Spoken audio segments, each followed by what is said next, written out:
Hi అండి, welcome to my channel delicious for you. ఈరోజు మనం డోక్లా అనే ఒక మంచి స్నాక్ని ఈ వీడియోలో చూడబోతున్నాము. ఇది రాజస్థానీ స్పెషల్ స్నాక్. ఇది చాలా బాగుంటుంది. మల్టిపుల్ టేస్ట్ తోటి, అంటే సాల్ట్ ఉంటుంది, షుగర్ ఉంటుంది, పులుపు ఉంటుంది, అలాగే కారం ఉంటుంది. ఇది జ్యూసీగా ఉంటుంది. నోట్లో వేసుకోగానే కరిగిపోయేలాగా ఉంటుంది. దీన్ని ఎలా చేయాలో మనం ఇప్పుడు చూసేద్దాము.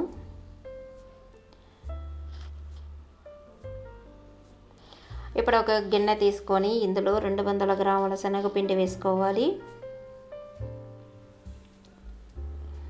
తర్వాత 2 స్పూన్లు బాంబే రవ్వ, అంటే మనం ఉప్మా రవ్వ, అలాగే 3 స్పూన్ల చక్కెర, 1/2 స్పూను ఉప్పు వేసుకోవాలి, 1/2 స్పూను పసుపు పొడి, అలాగే 1/2 స్పూను ఇంగువ వేసుకొని ఇవన్నీ బాగా కలిసేలాగా కలుపుకోవాలి.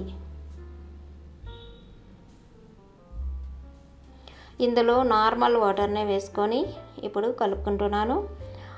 ఈ పిండి బ్యాటర్ అనేది మన దోశ పిండి కంటే కొంచెం హార్డ్గా ఉండాలి. అంటే దోశ పిండి అంతా లూజ్గా చేసేసుకోకుండా మనం బజ్జీలకు ఎలా కలుపుకుంటామో అలా కలుపుకొని ఒక అరగంట సేపు దీనిని నానబెట్టుకోవాలి. మూత పెట్టి పక్కన పెట్టేసుకుంటాము. ఇప్పుడు ఒక మౌల్డ్ తీసుకొని, లేకపోతే ఒక ప్లేట్ అయినా తీసుకొని దీనికి 1 స్పూను ఆయిల్ గ్రీస్ చేసుకోవాలి. ఇప్పుడు అరగంట అయిన తర్వాత ఇందులో నేను ఒక ప్యాకెట్ ఈనో వేసుకుంటున్నాను. తర్వాత 3-4 స్పూన్ల వాటర్ వేసుకోవాలి. ఈనో లేని వాళ్ళు బేకింగ్ సోడా, అంటే మనం సోడా ఉప్పుని యూజ్ చేస్తాం కదా, దానినైనా 1 టీ స్పూన్ వేసుకున్నట్లయితే ఈనోలాగానే పనిచేస్తుంది. దీనిని బాగా కలుపుకోవాలి. బాగా కలుపుకున్న తర్వాత ఇప్పుడు మనం గ్రీస్ చేసుకున్న మౌల్డ్లో ఇది వేసుకోవాలి. హాఫ్ వరకు మాత్రమే వేయండి, ఫుల్గా వేయకండి. దీనిని ఇప్పుడు ఒక 20 నుంచి మనకు ఉడికేదాన్ని బట్టి 40 నిమిషాల వరకు పడుతుంది ఇది ఉడకడానికి. ఎందుకంటే మందంగా ఉంటుంది కాబట్టి 40 మినిట్స్ పడుతుంది. 40 మినిట్స్ తర్వాత చెక్ చేసుకున్నట్లయితే మనకు ఎక్కడ కూడా అంటుకోకుండా వస్తుంది. బాగా ఉడికినట్లు మనకు తెలిసిపోతుంది. ఇప్పుడు కొంచెం చల్లారనిచ్చి దీనిని కట్ చేసుకోవాలి.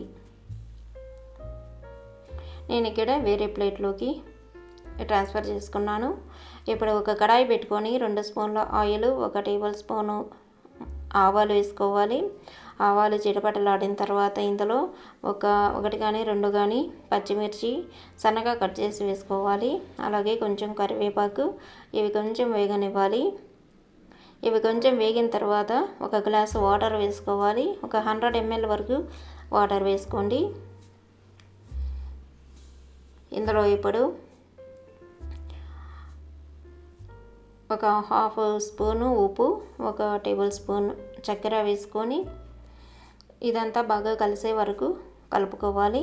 ఒకసారి నీళ్ళు మరిగిన తర్వాత ఇంకా చల్లారి చేసుకొని ఒక చిన్న నిమ్మకాయని, ఒక 4-5 స్పూన్ల లెమన్ జ్యూస్ని ఇందులో పిండేసుకోవాలి.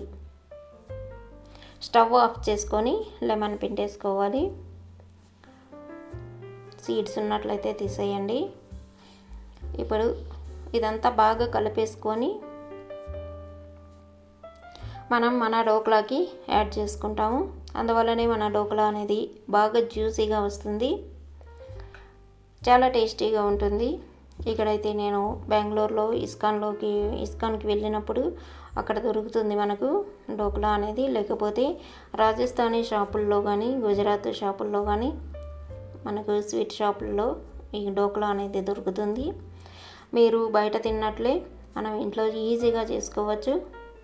ఇంట్లో ఉండే వస్తువులతోనే ఈ డోక్లా అనేది మనం తయారు చేసుకోవచ్చు. ఇప్పుడు దీనిపైన కొంచెం కొత్తిమీర చల్లుకొని ఇప్పుడు మనం తిరుగుమాతలో వేసుకున్న వాటర్ని దీనిపైన వేసేసి 10 నిమిషాలు అలాగే వదిలేయండి. ఇది ఆ వాటర్ అంతా పీల్చేసుకొని మనకు జ్యూసీగా తయారవుతుంది. ఇప్పుడు మనం వెంటనే సర్వ్ చేసుకొని పిల్లలకి చాలా ఇష్టంగా తింటారు దీనిని. అందరూ తప్పకుండా తయారు చేయండి. అలాగే కొత్తగా చూస్తున్న వాళ్ళు నా ఛానల్ని సబ్స్క్రైబ్ చేసుకోండి. మరిన్ని వీడియోస్ కోసం వీడియో నచ్చినట్లయితే లైక్ ఇవ్వండి, షేర్ చేయండి. Thanks for watching.